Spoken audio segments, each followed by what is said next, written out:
Today's episode is brought to you by the Positively Grateful Resources Bundle, with a video training and dedicated workbook and some bonus personal stories. This Pay What You Want resource will guide you to a gratitude practice that works best for you. You can purchase this at positivelyproductive.com/resources. Compassionate, sustainable productivity comes from small steps, compounded by way of habits that work best for us.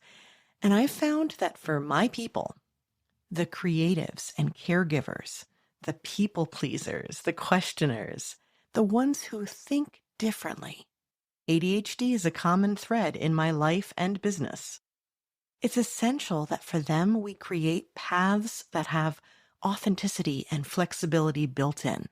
And a word of the year does that. You're listening to the Positively Living podcast. I'm your host, Lisa Zaratny, founder of Positively Productive Systems and a productivity coach certified in positive psychology and stress management. Join me as we explore ways to live a more proactive, positive life with episodes on productivity, self-awareness, mindset, entrepreneur life, habits and systems, simplicity, fun, and more. I understand overwhelm personally as a multi-passionate entrepreneur, wife and mom to kids and cats, and as a caregiver. I'm here to help you choose what's right for you so you can do less, live more, and breathe easier. Sound good? Let's get to it. Welcome to the Positively Living podcast. I'm your host, Lisa, and I'm recording this episode during a time of year where we reflect on where we've been and we plan for where we're going. For many years and through many episodes, I've expressed a preference for reflections over resolutions and intentions over strict rules, because I've found that when we get too specific too soon, we struggle. It's not sustainable. If you like that idea, keep listening, and you'll definitely want to check out episodes 137, 138, and 139. These are all about different ways to approach our planning for the year. This includes reflections over resolutions and why that matters, choosing a word of the year, which is what we're talking about today, and also creating a vision board. Compassionate, sustainable productivity comes from small steps, compounded by way of habits that work best for us. And I found that for my people, the creatives and caregivers, the people pleasers, the questioners, the ones who think differently, ADHD is a common thread in my life and business. It's essential that for them we create paths that have authenticity and flexibility built in. And a word of the year does that. In episode 138, which I'm resharing with you today, I explain how it works and how to choose one for yourself. I include some questions that will act as a prompt for what you want your focus to be in the coming year and what to do if you struggle to choose just one. You've probably heard me say that before. It happens to me too. What I will add this time is a recommendation to keep track of the words that you think of now and throughout the year. It can be helpful to review them for inspiration as you're choosing your next word of the year, as well as to see trends and how they've come to fruition. In this episode, I also share the words I've chosen over the last decade. Yeah, I've been doing this a while, and I plan to keep it up for a long time to come. You'll want to listen to the end, though, because I will catch you up on my latest choices since the episode aired, including my choice for this coming year.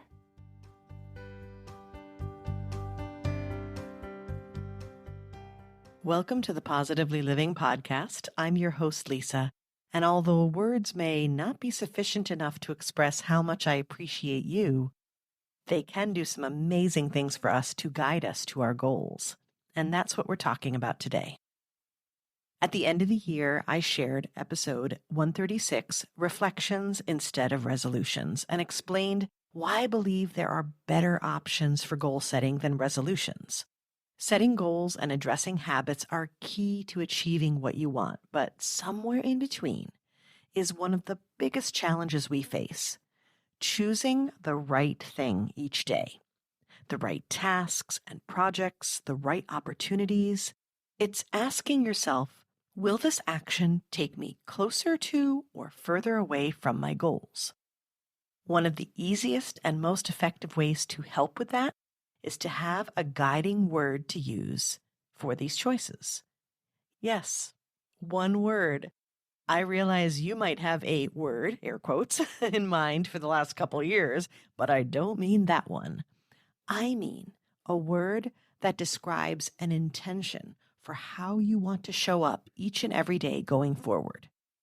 Your word of the year becomes a filter to help you decide what action to take and helps put you in alignment with your values and goals.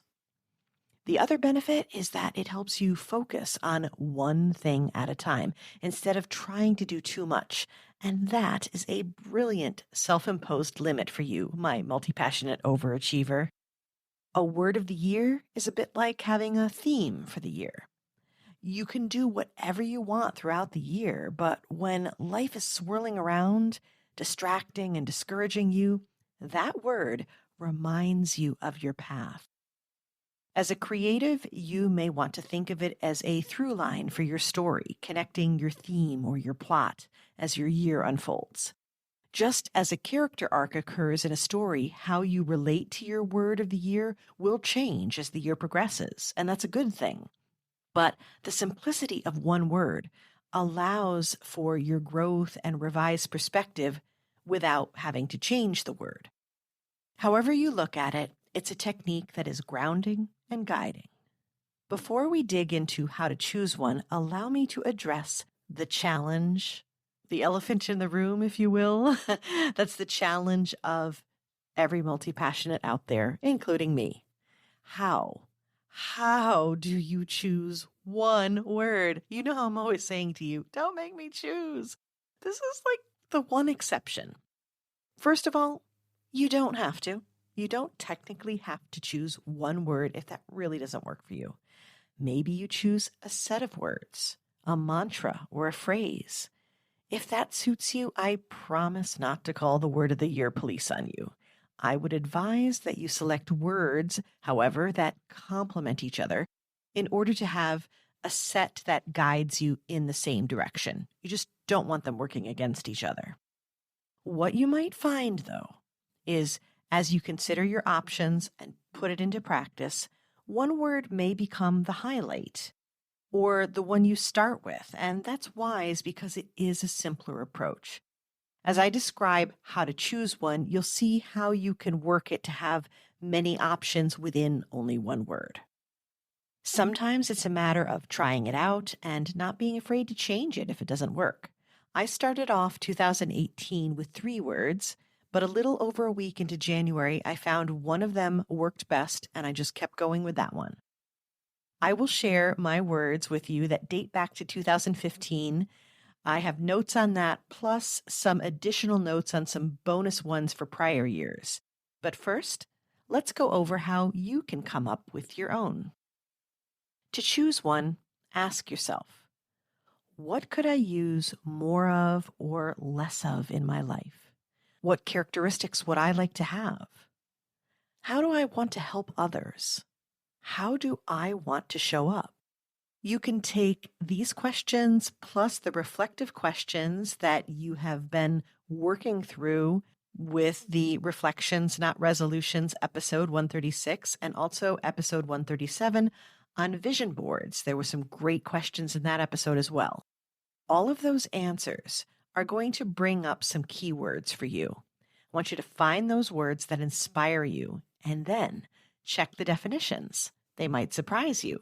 Also, use the thesaurus for alternatives until you find ones that feel the best.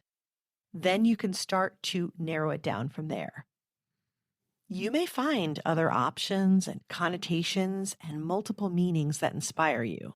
Having those as a reference can help you select the best word and extend how you use it throughout the year, and I'll give you an example of that. Also, I'm a sucker for a good double entendre, or at least a good double meaning, because it gives you options and perspectives despite, again, it being a single word. Once you choose your word, keep it near you. Repeat it, share it, display it. You can put it on your vision board. Your vision board is an ideal place for you to put your word of the year and corresponding images to go with it. So my words, well, before 2015, I think I was dabbling with it, but I didn't have it locked down and I didn't have notes on it. But I do know that some main focus words for me were things like health, balance, acceptance, and gratitude. And that makes so much sense because that was during my post-caregiver years, and that was when I was really focused on healing. In 2015, I began selecting a specific word of the year, and since then, these are my official words. 2015, believe. 2016, harmony. 2017, authentic. 2018, purpose. Now, originally, I considered honor, presence, and purpose. But again, a little over a week into January, I decided purpose was sufficient and I went with that. 2019, beyond. I really loved that one. I thought a lot about butterfly and kind of like how it would stretch me. I would go beyond who I am and that I could accomplish a lot more than I anticipated. In 2020, my word was reach. And it's interesting because in January, I chose that word and I wanted to reach more people and I wanted to continue that idea of going beyond, but reaching and stretching myself. And in June 2020, I started this podcast. And now you and I are chatting. I am well over 18,000 downloads and over 130 episodes and loving every minute of it. And that word of the year, reach, that really propelled me to try this. And I'm so grateful I did. In 2021, my word was revive. And I think that was me saying, let's not always reinvent the wheel, right? Let's bring back what worked and I may have left behind because I felt like I needed to go forward and constantly do new things. And my word for 2022 was fit. Now, I had a set of words to choose from in each case, which is how I always start out because I have lots of options and I want to narrow it down. And this one for 2022 jumped out because I was really feeling how selective I wanted to be and needed to be with everything in my life. But I also found that the word offered so much more. And I wrote down some notes that I'm going to share with you on why I chose this one specifically. I wrote, I don't mean having a fit, though that does indicate laughter and that's on brand for me. I mean fit, like you think of clothes or being strong. Fit means I'll be selective with what I choose for my family and business to ensure what I do truly aligns. It means focusing on my health and focusing on strength in all aspects of my life, but not just to be strong in the right ways. And the way I saw that play out was in being very selective with who joined me on the podcast, who I joined in terms of interviews, who I was working with, adjusting my clients, and just taking a moment, like an extra moment, each time I was going to make a choice to say yes to doing something that might be collaborative. Now, drum roll please, my word for 2023, ease. The first definition is the absence of difficulty or effort, and I'm definitely down for that. But consider this description that isn't adjectival, but is a verb showing a kind of action. To free from anything that pains, disquiets, or oppresses. To relieve from toil or care. To give rest, repose, or tranquility to. To ease pain, ease the body or mind, to release from pressure or restraint, to move gently, to lift slightly, to shift a little. Can you see how that definition fits my goal as a stress management and habits coach, helping clients reduce pressure and take small steps? and how it fits my values as someone who wants to protect others and help them heal. Of course, this also works for me to select things for my family and for me that is inherently less difficult or complex. It reminds me of what I'm constantly coaching you, right? To find the paths of least resistance and do so willingly and excitedly, as opposed to getting in my head about how they might not be valuable. We need to stop valuing complex over simple. It's just not so. There is value for me and for you in ease. I value ease. I mean, the word is in the Positively Productive mantra. Do less, live more, breathe easier. And I'm excited to embrace it for myself and my family as well this year. Now, what about you? Thanks for listening to this episode. What did you think? What do you want to experience more of in the following year? As promised, I wanted to update you on the words that I've chosen since the original episode aired. I did end up using the word ease for 2023, and that was really calming and very positive. And in 2024, I chose the word harmony. And yes, it worked so beautifully for my personal life and my professional life. On the personal side, it was fantastic for the fact that I was spending a lot of time in a rock and roll band. So yeah, pun is kind of intended there. And on the professional side, for my clients as well as for my business, it was a wonderful way to ensure and stay focused on the idea that different elements could complement each other and support each other. It's a way to make the whole of your life work together and not have these disparate parts that are competing, but instead complementing. And as I record this episode, I have just decided my new word for 2025, and that will be prosper. I've chosen it because it's a verb, so this is indicating taking action, which is something I very much want to focus on. And it not only means to financially succeed, but overall to thrive. And if I'm being really honest and between you and me, I'll let you in on this. I kind of think about the whole Star Trek live long and prosper, so I'm nerding out a little bit on that word as well. But all of these reasons make it the right one for me for this coming year. All of that, thriving, prospering financially, that sounds really good to me. Does it sound good to you too? It's what I want for both of us.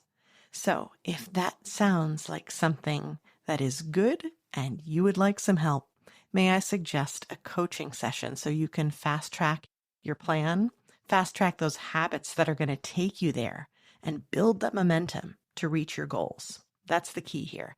And we can even start by helping you choose that word of the year, your word of the year. I welcome you to message me directly if you'd like, or you can check out the coaching page of the positivelyproductive.com website for more details on the coaching packages.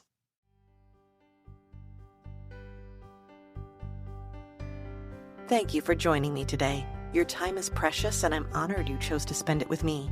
If you have feedback or questions, you can find me through the Connect page of the positivelyproductive.com website. And if you're looking for any of the resources mentioned here, from books to products to training and more, go to positivelyproductive.com/resources.